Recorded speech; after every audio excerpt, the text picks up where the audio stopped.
what was Shaytan doing in paradise? Is there Shaytan in Jannah?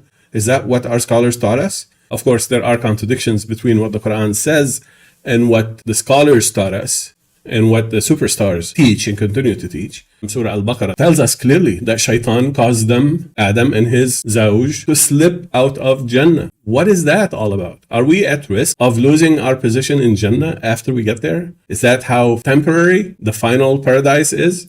These are not just simple intellectual curiosity type questions. They're major theological questions.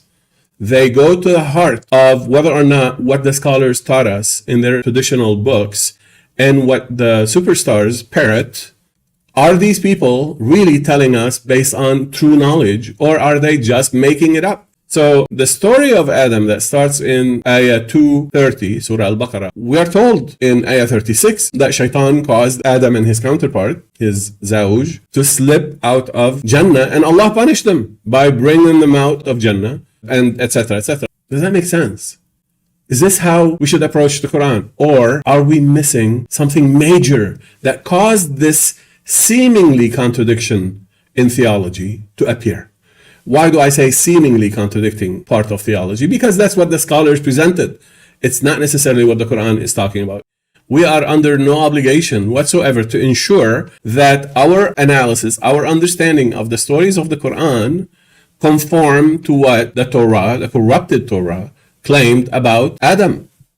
So the corrupted Torah, as we know, as we historically have evidence for, and as the Quran confirms again and again, was written by the hands of some of the followers after it's been totally lost for hundreds of years. Anyone who studies the history of Torah knows this. And yet some of our critics insist that the Torah is valid as a source of knowledge for understanding the Quran. The Quran teaches us against that. Alhamdulillah, the Quran is very clear.